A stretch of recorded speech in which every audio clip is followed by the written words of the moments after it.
milagre da oração. A partir de agora eu vou fazer uma série de vídeos falando de oração.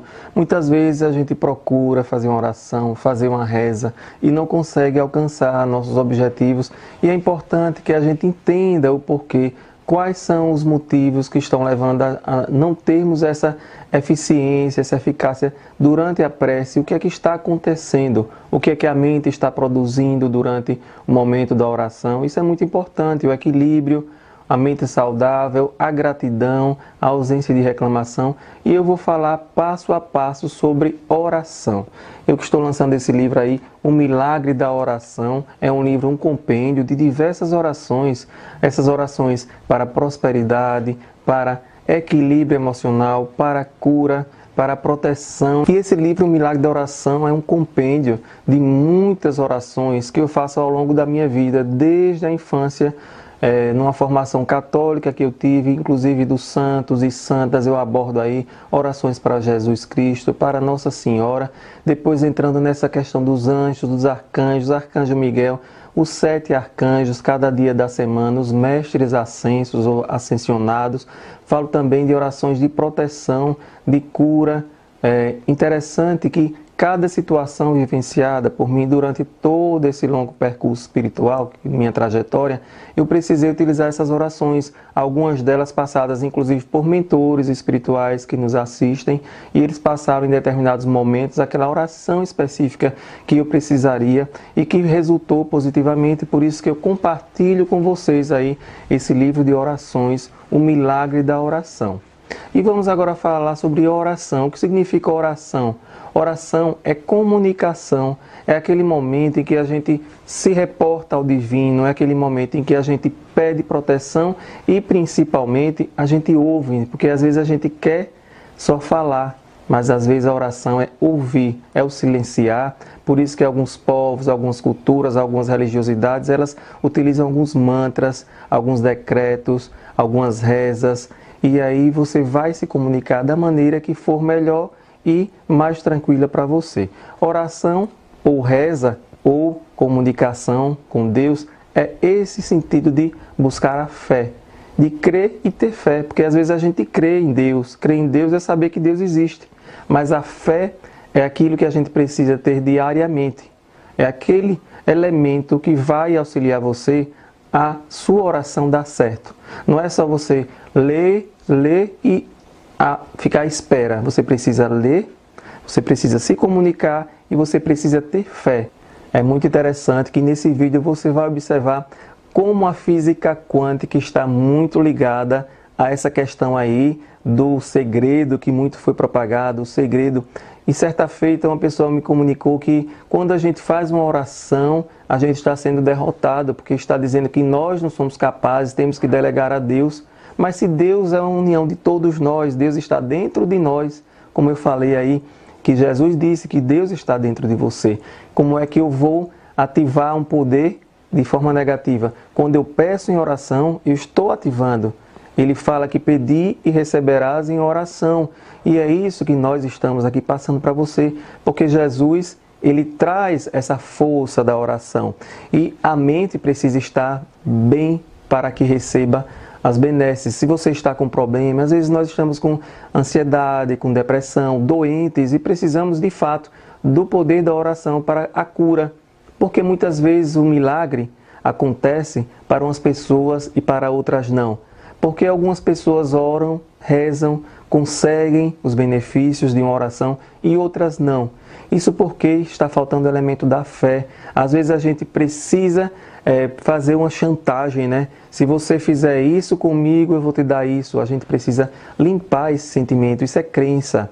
Sistema de crenças que eu gosto muito de abordar é aquilo que a gente acha que é uma coisa de um jeito porque foi criado dessa maneira, repetindo os mesmos padrões, e quando percebemos que às vezes não são os nossos pensamentos, são dos nossos antepassados, isso daí muda muito.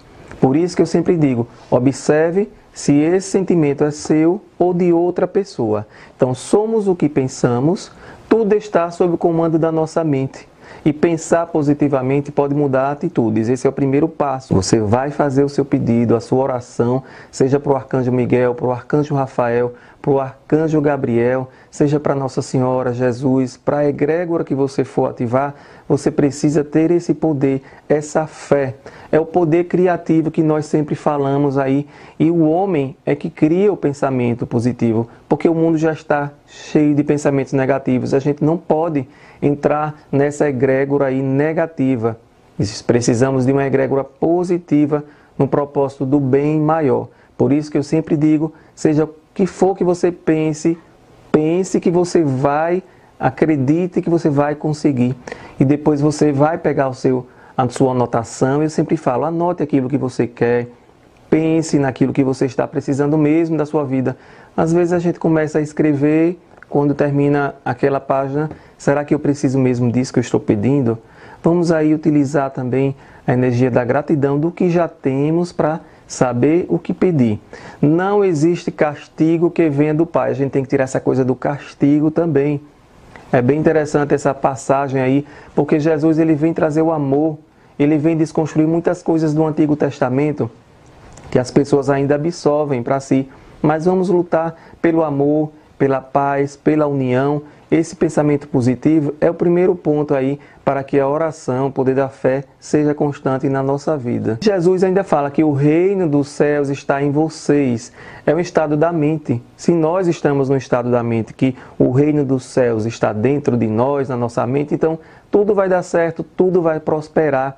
E é assim que deve ser, porque essa cura aí, para as nossas dores físicas, para as nossas dores espirituais, está dentro de nós, da reformulação que nós precisamos diariamente. É um estado de vigília, é o orar e vigiar que nós tanto falamos, que tanto abordamos. Afinal, tudo que você pensa, você constrói.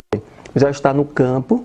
A física quântica explica isso e a gente vai o quê? Colapsar e materializar aquele poder. Imagine se você só pensa negatividade, se você reza já sabendo que não vai dar certo, se você reza já culpando Deus, porque Deus é ingrato, que você é uma pessoa tão boa, e entra na vitimização, então aí você já perdeu a comunicação, você já perdeu a sua fé. Uma passagem muito boa de Bezerra de Menezes, que eu sempre utilizo para minha reflexão, que é a seguinte: a oração modifica o tônus espiritual de quem, por vezes, não enxerga a saída para os impasses da existência. A oração, ele quer dizer que vai abrir os olhos da pessoa que não está enxergando. Ela vai modificar o pensamento daquela pessoa que está vibrando na negatividade, vibrando na reclamação. E ele ainda fala, quem não ora será sempre uma presa fácil da obsessão e do desequilíbrio oriundo de si mesmo. Porque a mente que não tem fé, a mente que não ora, ela vai receber bombardeio energético. E a obsessão que a gente fala pode ser tanto física como espiritual. Física de pai para filho, de filha para mãe, de duas pessoas amigas, às vezes até pessoas casadas, um obsedia o outro. E é nesse sentido que a oração vai começar a quebrar. Eu tenho algumas orações, inclusive, para obsessão, para afastar obsessores, que são muito importantes serem feitas quando a gente sentir o campo, os pensamentos atordoados. Isso quer dizer que já existe algum pensamento que não é nosso. Muitas vezes a gente não consegue dar conta da quantidade de pensamentos negativos que o inconsciente coletivo está trazendo. Se você liga a TV, é pensamento negativo, é só corrupção, é morte, é tragédia. E nós conseguimos entrar nesse campo e começamos a reclamar, a vitimizar, colocar a culpa em Deus. E por que isso está acontecendo? Não há uma folha que caia de uma árvore sem o consentimento de Deus. Então, primeiro passo, tenha fé. Se isso acontece, é porque precisa acontecer. Outra coisa que Bezerra de Menezes fala, a prece é o ato de humildade que mais engrandece o espírito. Sede homens de fé e de oração. Quanto maior o desafio lançado à vossa crença, mais devereis vos curvar à necessidade de orar. Veja que frase muito profunda de Bezerra de Menezes, que é sobre a necessidade de orar. Quanto maior o desafio lançado à vossa crença, mais devereis vos curvar à necessidade de orar. Então, quando você se vitimizar, achar que é o sofrido, que é a vítima da situação, orai e vigiai sempre e manifestai os desígnios de Deus, porque Deus está acima de qualquer coisa. É isso que a gente precisa, não é subserviência, é aceitar. É a fé é a aceitação. E eu vou fazer uma passagem agora de Jesus, que é muito interessante, é dessa mulher que ela sangrava, e eu vou ler para vocês, é bem interessante, bem curta. E eis que uma mulher que durante 12 anos vinha padecendo de uma hemorragia, veio por trás dele e lhe tocou na orla da veste, porque dizia consigo mesma: se eu apenas lhe tocar a veste, ficarei curada. E Jesus, voltando-se e vendo-a, disse: tem bom ânimo, filha, a tua fé te salvou. E desde aquele instante a mulher ficou sã. Imagine que as mulheres naquela época, quando elas menstruavam, tinham alguma hemorragia, elas ficavam isoladas, trancadas nos quartos. Imagine se hoje já tem a violência doméstica. Imagine na época de Jesus, e a gente tem visto nas passagens, nos filmes bíblicos, como era difícil a atuação da mulher. Eram apedrejadas por uma atitude que ela nem cometera. E nesse caso aí, ela apenas tocou na orla da veste de Jesus e ele disse: sua fé te curou. Em nenhum momento da Bíblia a gente observa que Jesus fala: eu te curei. Veja que santificado, né, o nome dele. Ele não fala que foi ele que te curou. Sempre ele fala: a sua fé te curou. Porque se ela não estivesse lá, não tivesse a vontade de tocar no Mestre, no Messias, ela não seria curada. Eu gosto muito dessas passagens aí da Bíblia que eu falo, porque ela traz essa versão aí de sempre estimular o poder da fé. Mas nós, seres humanos, temos uma dificuldade de associar, de entender, né, da melhor forma para nós. E em nenhuma passagem da Bíblia Jesus fala: eu te curei. Ele fala: tua fé te curou. Isso daí vocês guardem consigo, que é muito interessante. E lembra do cego, passagem do cego, né? Porque Jesus pergunta ao cego: o que queres que eu faça? E o cego pede para que enxergue, né? Porque Jesus, ele sempre pergunta.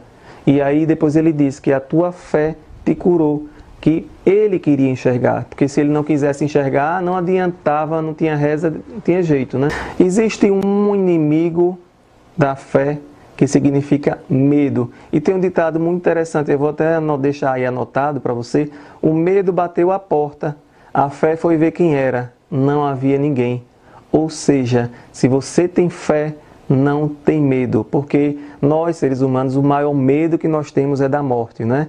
A gente se prepara a vida toda, mas na hora, eu sei que vai ser difícil essa passagem, porque a gente cria laços, a gente tem coisas para fazer aqui, e que o nosso espírito, ele sabe que tem que fazer, e a gente às vezes vai deixando, vai protelando, e se seu último dia for hoje, está preparado para ir? Essa é a nossa missão diária, saber que cada dia pode ser o seu último dia e fazer aquele dever de casa que a gente precisa. Ainda sobre fé, tem uma passagem muito interessante que eu gosto, que é de Jó, o livro de Jó, capítulo 3, versículo 25. Todos os meus temores se realizam e aquilo que me dá medo vem atingir-me. Então Jó, que era uma pessoa próspera, mas que tinha o nome de Deus, verbalizava Deus, era casado, tinha prosperidade, e aí ele passou por provações, ele perdeu tudo. E aí ficou doente, e é bem clássico uma cena da mulher de Jó dizendo: amaldiçoe a Deus e morra. Por quê? Porque ele, até o último momento, já pensando que ia morrer, ele não desistiu, ele não perdeu a sua fé. E depois Deus retornou para ele toda a prosperidade. É claro que essas passagens bíblicas, elas vêm para mostrar como é forte o poder da fé, e que se a gente tem fé, é como aquele grão de mostarda que vai mover as montanhas da nossa vida. Tem muitas passagens interessantes. E os atos de fé, eles precisam ser diários. Fé não é acreditar. Acreditar é crença, como eu falei. Você acredita ali naquela santa porque ela viveu, mas se você não tem fé nela, você não vai cultuar essa santa, não vai ter essa ligação, esse comunicar que eu falo, né? Você pode crer em Deus, mas a fé é a entrega. A cura precisa do elemento fé. Essa cura que tanto a gente fala, que tanto busca. E quando a gente reza o Pai Nosso, seja feita a vossa vontade. A gente repete tanto isso, mas quando não é feita a vontade nossa, aí a gente se rebela, né? Porque a gente diz todo dia: seja feita a vossa vontade. E quando acontece alguma coisa na nossa vida que não é da nossa vontade, a gente se rebela contra Deus, mas a gente pede a Deus que seja feita a vontade dele e não a nossa. Faça a sua parte, eu faço a minha parte e deixe que Deus faça a parte dele, está tudo certo.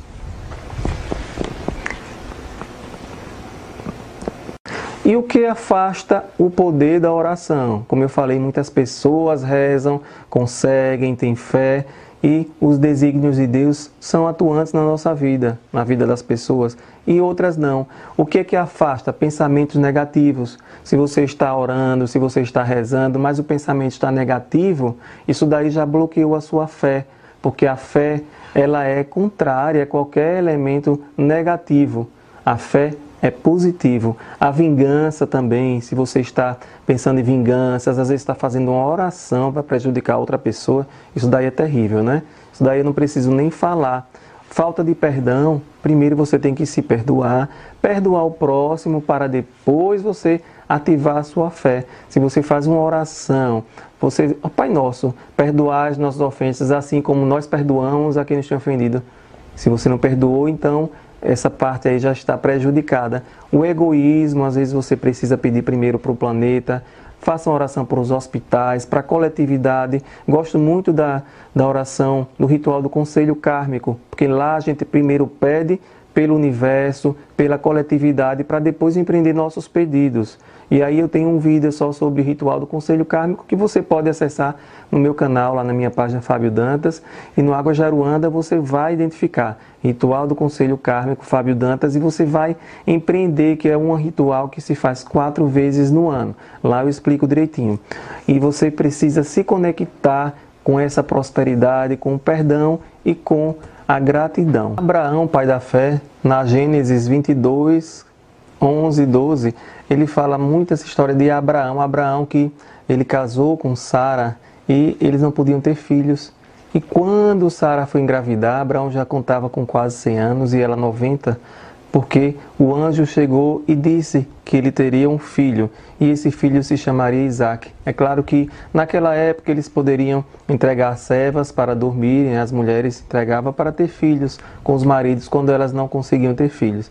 Mas de acordo com essa prática, ela foi engravidar do seu filho, o filho que ele mais amava, porque foi com a mulher que ele amava, que era Sara, e Isaac nasceu, e quando estava com uma certa idade, veio um espírito, veio o anjo e disse que ele poderia levar Isaac para sacrificar. Imagine ele ter que sacrificar seu filho. E Abraão, que chama também de pai da fé, ele vai sacrificar esse filho. Mas eis que quando ele está lá, já na pedra com um punhal, já para fazer o sacrifício do filho, vem um anjo e diz que não precisava mais porque a sua fé foi testada. É claro que, como eu falei, Antigo Testamento, as pessoas às vezes interpretam de uma forma, mas quer dizer o quê? Que a fé cura. Se ele desde o momento ele teve fé em Deus, ele sabia que no fundo não ia acontecer nada de ruim para o seu filho.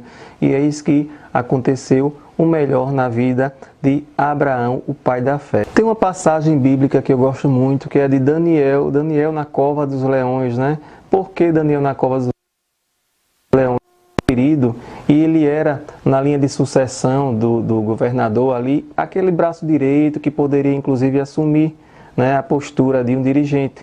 Mas é claro que sempre existem aquelas pessoas inimigas que estão de olho, e eles sabiam que Daniel, ele tinha um Deus, o Deus de Israel, e chegaram para o rei e pediram que ele decretasse um edito que proibisse o culto a qualquer outro Deus que não fosse daquela região. E eis que foi feito. Mas eles já sabiam que era uma pegadinha, e quando Daniel estava lá de joelhos, rezando para o seu Deus, orando, eis que foi surpreendido e preso. E aí o governador, mesmo amigo, tão querido de Daniel, mandou colocá-lo na cova dos leões. E aquele governador ficou passando assim a noite toda preocupado, porque sabia que seu grande amigo Daniel iria ser devorado, como todos eram devorados naquela época. Os castigos eram assim, eram guilhotinas, eram enforcamentos e jogando para os leões. Eis que surge também o arcanjo, diz que foi o arcanjo Miguel, e Daniel, com muita fé, entrou na cova dos leões e domesticou todos esses leões. Todos eles ficaram prostrados e de frente para Daniel. Eis que no dia seguinte o governador foi lá e estava Daniel vivo e os leões todos a ver Daniel domesticados. Como isso? A fé.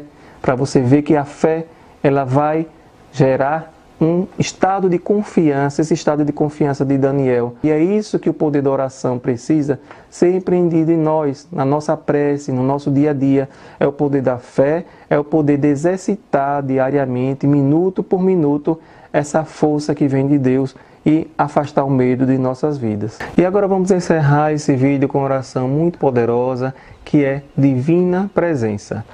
Divina Presença de Deus em mim, manifesta-te. Eu quero sentir-te em toda a tua intensidade. Divina Presença de Deus em mim, expande-te. Eu quero sentir-te em todas as manifestações. Divina Presença de Deus em mim, infiltra-te em meu ser e irradia para toda a humanidade. Eu sou todo em tudo. Eu sou a luz de todas as coisas. Eu estou em todas as partes. Manifestação infinita de Deus, nós vos adoramos eternamente, em todo o universo e em todas as criaturas.